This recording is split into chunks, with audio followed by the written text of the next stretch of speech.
I দাঁড়া তো। হচ্ছে কি কালটো? ও বাবা। হচ্ছেটা কি এসব? না বাবা, মানে আমি একটুখানি আর কি ডাউন টু আর্থ ওই ফায়ারিং প্র্যাকটিস করছিলাম। ফায়ারিং? তোমার এই do do do do do do do do do do do do firing যদি শেষ হয় তাহলে তোমার সাথে একটু কথা ছিল। হ্যাঁ হ্যাঁ, তুমি বসো বসো, আগে আগে বসো তারপরে বলো। হুম, তুমিও বসো। হ্যাঁ হ্যাঁ। তো তুমি জীবনে কি করবে বলে ঠিক করেছো কি কিছু? হ্যাঁ বাবা, আমি তো জীবনে অনেক বড় কিছু করব, মানে একটা বেশ বড় ব্যাপার আর কি। আমি তো ঠিক করেই রেখেছি।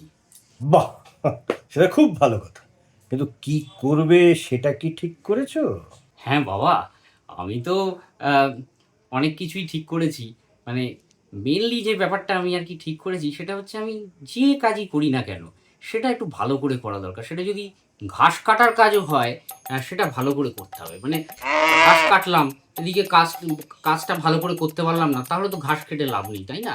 তো আমি মনে করি যে কাজই করি না কেন সেই কাজটা খুব বড় করে করতে হবে, ভালো করে করতে হবে। বাহ বাহ, তাহলে কি ঘাস কাটবে সেটাই ঠিক করলে?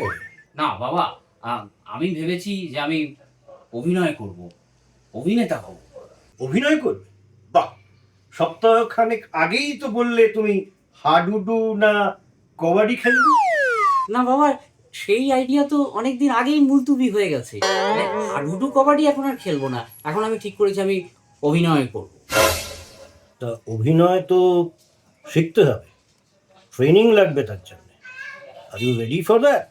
হ্যাঁ বাবা, অভিনয়ে তো আমার ট্রেনিং চলছে, আমি তো অভিনয় শিখছি অলরেডি।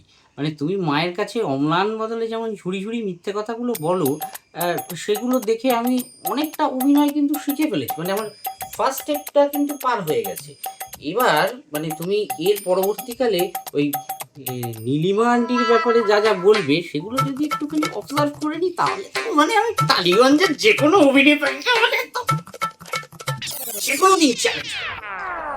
এই মানে আসলে কি জানো বাবা, তুমি ঘাসই কাটো কিংবা অভিনয়ই করো, আমার সম্পূর্ণ সমর্থন আছে। আসলে আমি তো তোমার বাবা না, আমি তো তোমার বাবা, after all I am father, আমি তোমার বিরোধী পক্ষ তো নই। এইটা অন্তত একটু মনে রেখো, হ্যাঁ? তাহলেই হবে।